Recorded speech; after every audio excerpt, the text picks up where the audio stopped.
우리 옆에 분들에게 함께 고백하겠습니다. 주님의 이름으로 사랑합니다. 고백하겠습니다.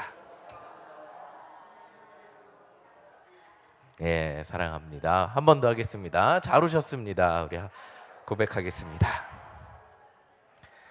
자, 사진 보여주세요. 사진 보여주세요. 자, 여기 보이는 4명의 멋진 남자들입니다. 자, 예, 제가 한 10초 드릴게요. 이 4명의 남자들의 공통점은 무엇일까요? 잘생겼다.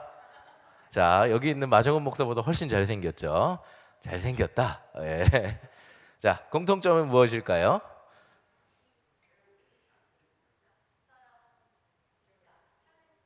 와, 탤런트고 다 연예인이고요. 다 이 사람들의 공통점은 이름이 다 다니엘이에요. 예, 그래서 여기 해리포터 저 사람 이름이 다니엘 레드클리프고 위에는 다니엘 크레이프 그리고 이쪽 위에 이 아저씨는 다니엘 헤니 그리고 요 밑에 어린 학생 핑크색 머리는 강다니엘입니다. 이 4명의 사람인데 자, 이 사람들의 공통점 왜 제가 이분들을 보여드렸냐? 오늘부터 다니엘 말씀을 제가 함께 나누려고 하는데 다니엘이란 이름이 2500년 전 이름이에요. 근데 아직도 2500년 전 이름이 지금도 전해지고 있습니다. 그리고 사용이 되고 있는데 다니엘이란 이름을 들으면 그렇게 촌스럽거나 조금 좀 그렇지 그런 느낌이 들지 않습니다. 영어로는 데니얼이죠.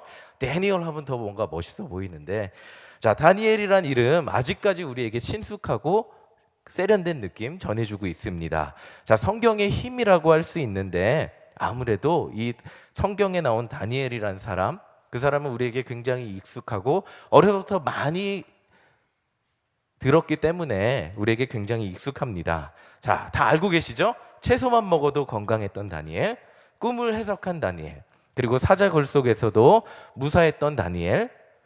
어린 시절 교회 학교 좀 다니셨던 분들은 다 아실 거예요. 다 들어보셨잖아요.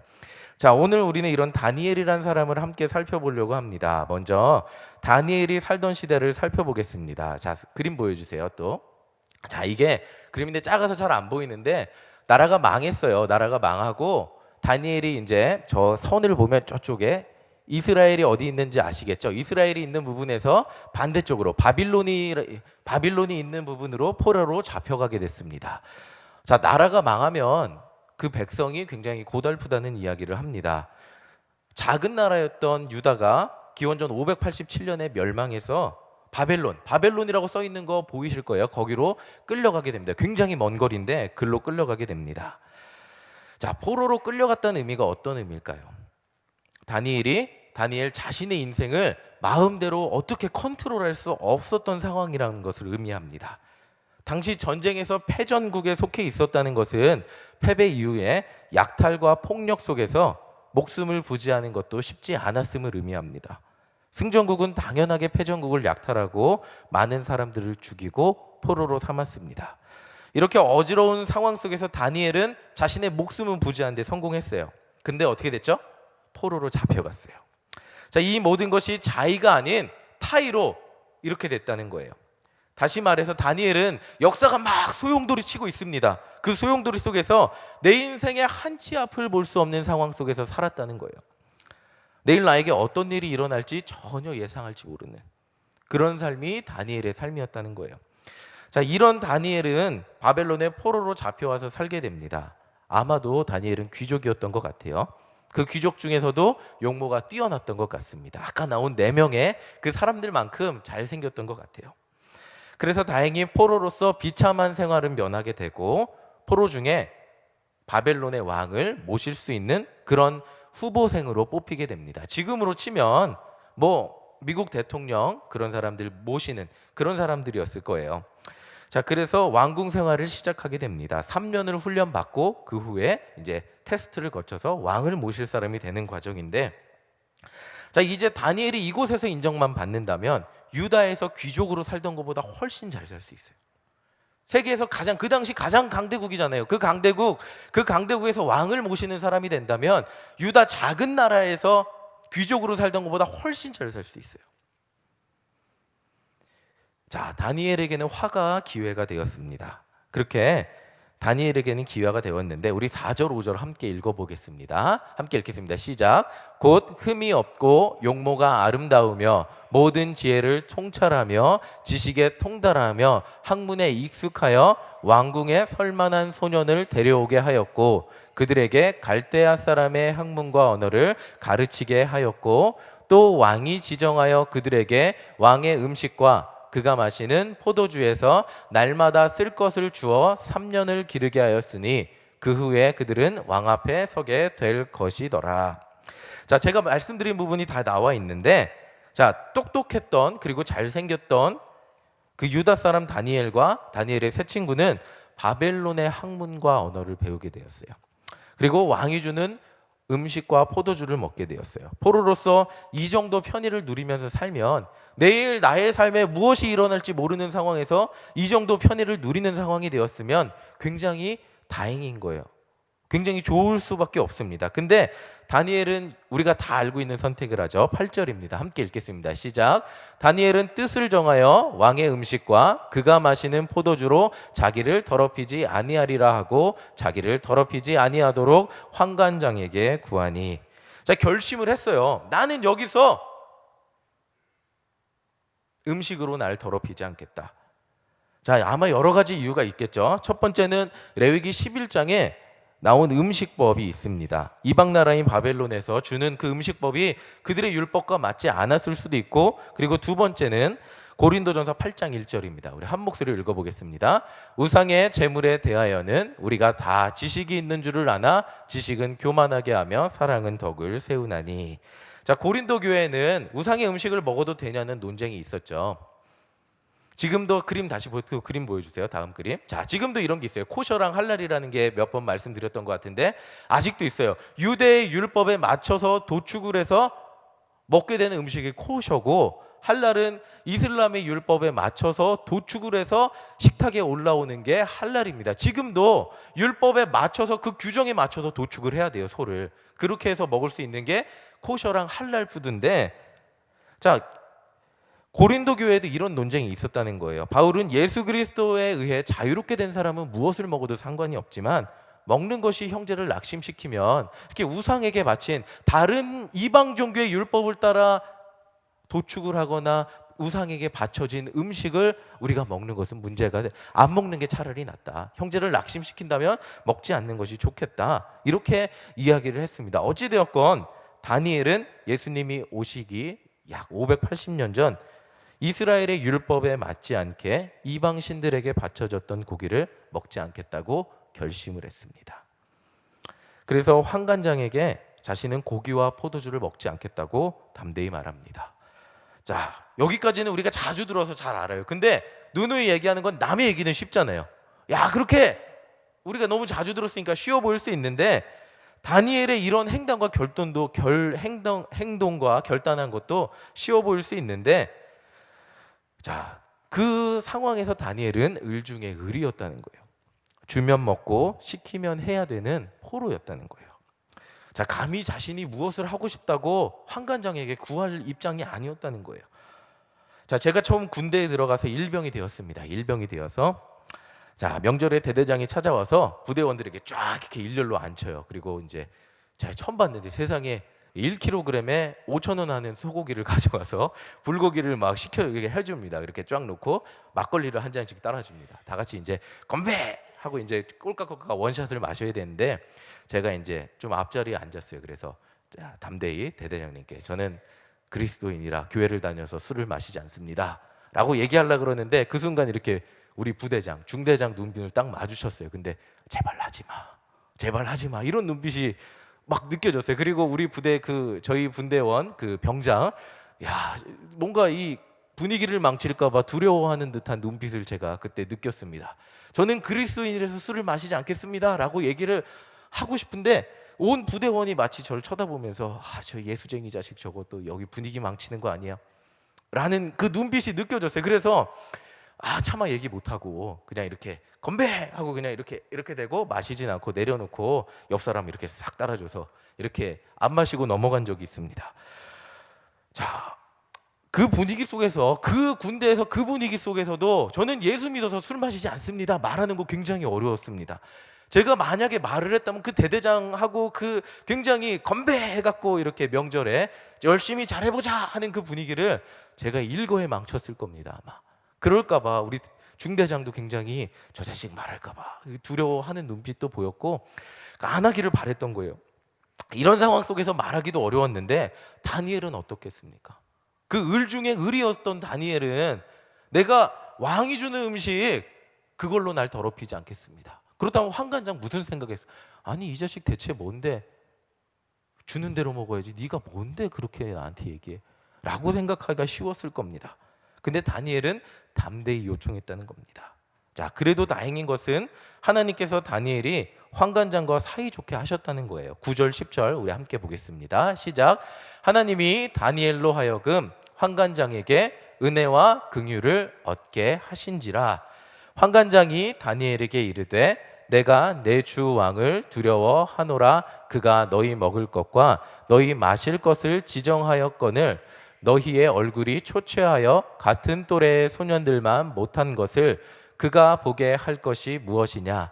그렇게 되면 너희 때문에 내 머리가 왕 앞에서 위태롭게 되리라 하니라.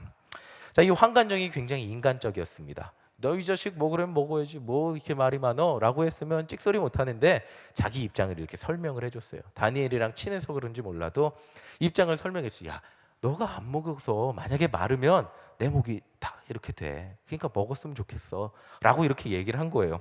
자, 그래서 다니엘은 한 가지 제안을 하죠. 다 알고 계시지만 한번 보겠습니다. 12절 13절 함께 읽겠습니다.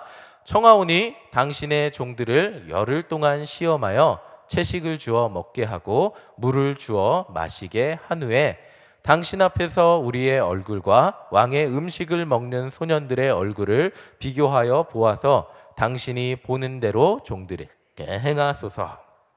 자, 여러분들이 다 아시는 제안인데 10일 동안 우리는 채식만 시켜달라는 거예요. 그리고 결과를 보고 이제 결정을 해달라는 거예요. 자, 이 결론 다 아시죠? 얘기를 아시니까 어떻게 됐죠? 다 아시죠? 자, 모르시는 분은 없으리라 믿습니다. 채식을 먹었던 사람들이 얼굴이 좋아졌을까요? 아니면 그냥 왕이 주는 음식을 먹었던 사람들이 얼굴이 더 좋아졌을까요? 다 아시다시피 우리 15절 함께 보겠습니다. 함께 읽겠습니다. 열흘 후에 그들의 얼굴이 더욱 아름답고 살이 더욱 윤택하여 왕의 음식을 먹는 다른 소년들보다 더 좋아 보인지라. 자, 여러분들 다 아시고 계시듯이 채식만 한 다니엘과 세 친구의 얼굴이 훨씬 좋아졌어요. 그리고 그 이후로 이들은 음식 문제에서 자유롭게 되었어요. 하나님 앞에 온전히 살아갈 수 있게 되었습니다. 자, 사실 유다라는 나라가 망한 후에 백성들은 항상 다양한 문화 속에서 자신의 전통을 지키는 그 문제 앞에서 계속 싸우며 살았어야 됩니다.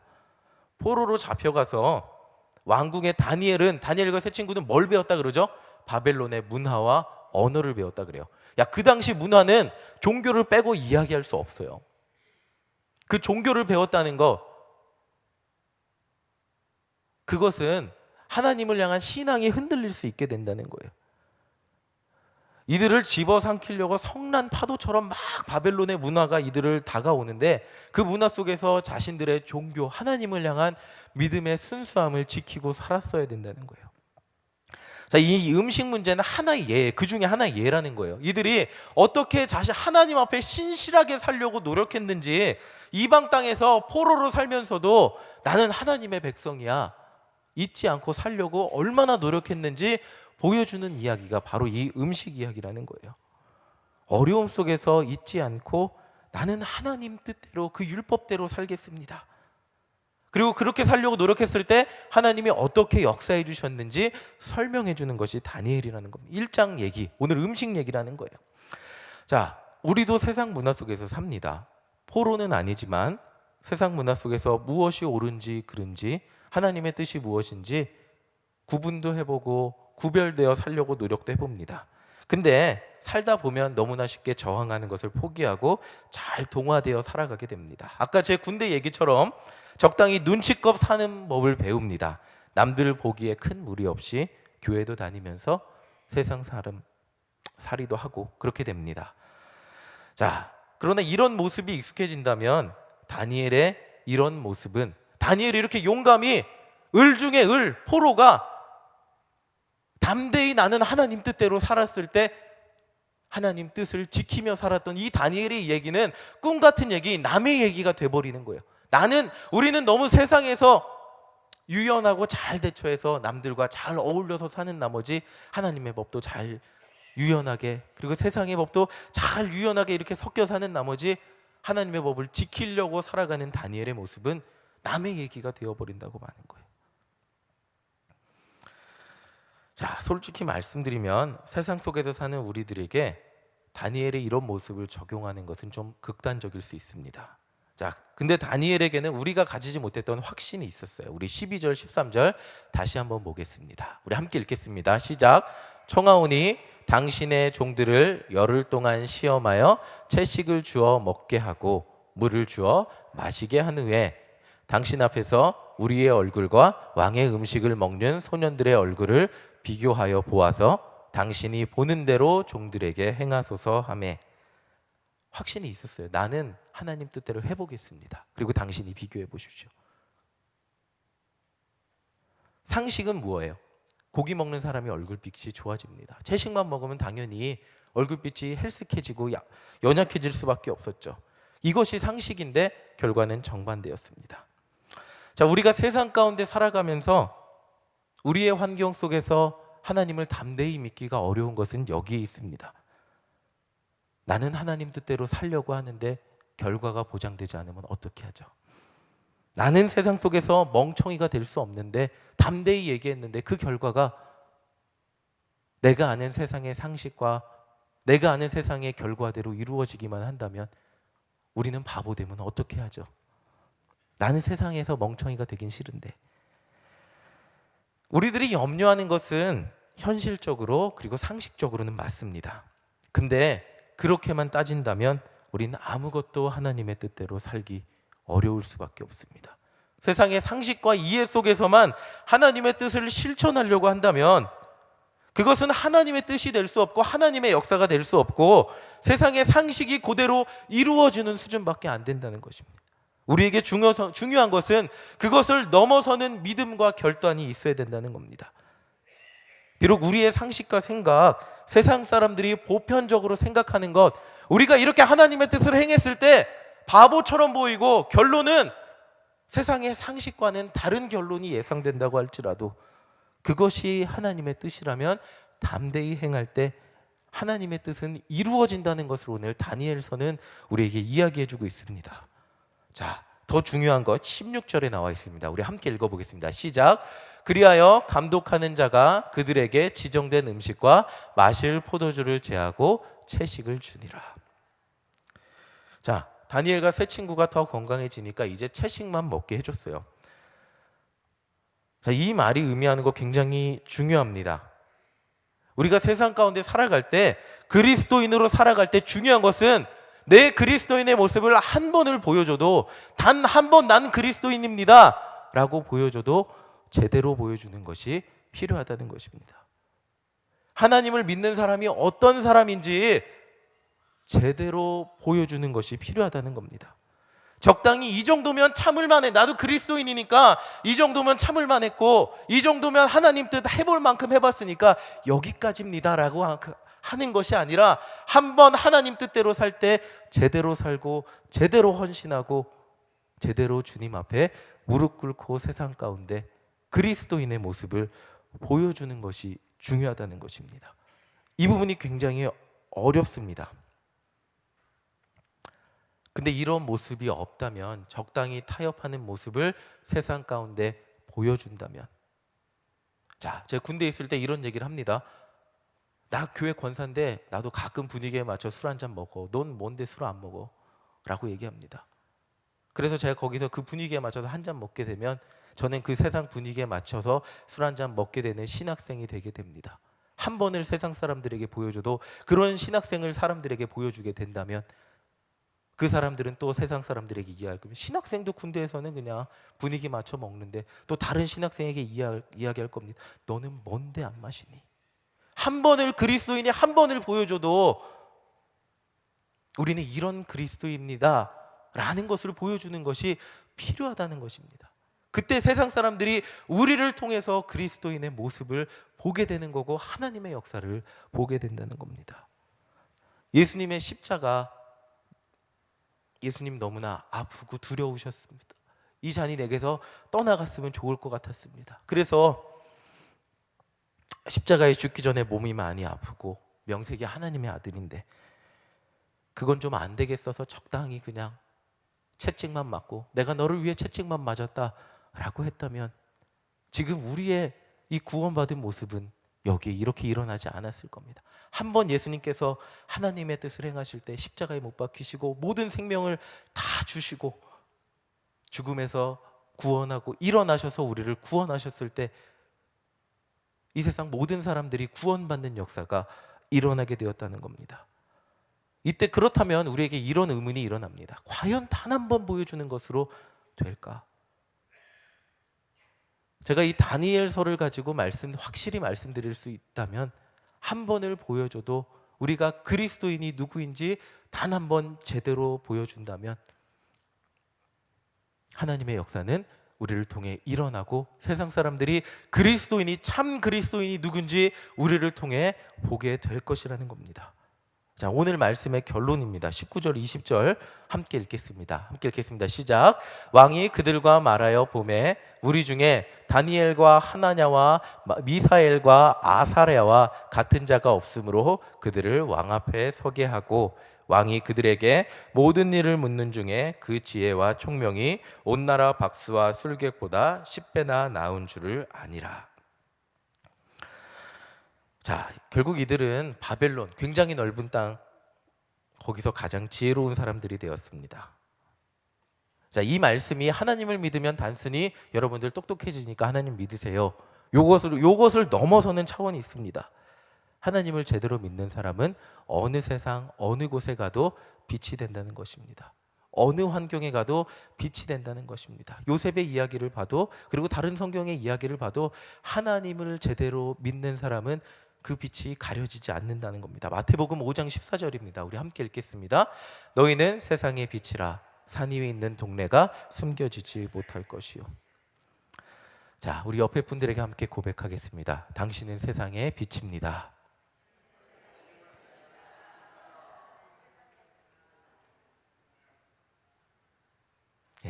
여러분들 세상의 빛이십니다.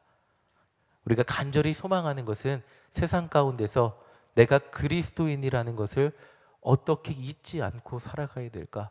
어떻게 제대로 세상 가운데 그리스도인의 모습을 보여주며 살아가야 될까 고민하며 한 번을 보여줘도 세상 사람들 가운데 나는 그리스도인이야. 그래서 당신을 사랑하고 그래서 내가 이런 모습으로 살아가고 있어 라는 것을 보여주는 것이 굉장히 많이 우리에게 필요하다는 것입니다. 그리고 그렇게 살아가게 될 때 아무리 세상 사람들이 여러분을 가리려고 해도 가려지지 않는 빛이 된다는 것입니다. 저 사람은 그리스도인이라서 저렇게 살아, 저렇게 바보처럼 살아, 저 사람은 그리스도인이라서 저렇게 멍청이처럼 살아. 이 말이 누군가에겐 욕같이 바보 멍청이라고 욕하는 걸 수 있겠지만 이것이 하나님의 뜻을 실행하며 사는 우리에게는 축복의 말이고 은혜의 말이 된다는 것입니다. 여러분들은 어두운 세상의 빛과 같은 존재입니다. 여러분들은 어두운 세상의 빛과 같은 존재입니다. 아멘. 세상이 여러분들의 빛을 절대 가릴 수 없습니다. 언제 내가 하나님의 뜻을 실천하며 살려고 그 세상 가운데 아무도 그렇게 살지 않지만 그렇게 왕이 주는 고기와 왕이 주는 포도주를 포기하는 멍청이가 어디에 있습니까? 왕이 주는 음식을 포기하는 멍청이가 어디 있습니까? 그것이 다니엘이었습니다. 채소만 먹는, 누가 고기 맛있는 거 다니엘은 채소가 맛있어서 먹었어 라고 생각할 수 있겠지만 고기 싫어하는 사람, 다니엘은 채식주의자여서 채소만 먹었어, 여러분들 그렇게 생각하실 수 있겠지만 고기 싫어하는 분은 아무도 없을 겁니다. 고기 포기하는 것, 다니엘은 하나님 뜻대로 살기 위해 고기를 포기했습니다. 그 말이 뭐냐면 사람들한테 잘 보이는 것도 포기했고 내가 맛있는 거 먹고 편히 사는 것도 포기했다는 겁니다. 단순히 하나님 뜻대로 살기 위해 저항만 했다는 것이 아니라 나의 본능과 나의 출세 욕구까지 포기하면서 주님 앞에 온전히 살기 위해 최선을 다했다는 겁니다. 우리 모두가 이런 모습을 가지고 세상 가운데 살아가기를 간절히 소망합니다. 누군가에겐 바보 같아도 세상에 빛이 되는 존재, 하나님의 빛이 여러분을 통해 도저히 숨겨지지 않는 여러분들이 되시기를 간절히 소망합니다. 이 어두운 세상 가운데 빛이 되시기를 간절히 소망합니다. 우리 이 시간 함께 찬송가 358장 찬양하도록 하겠습니다.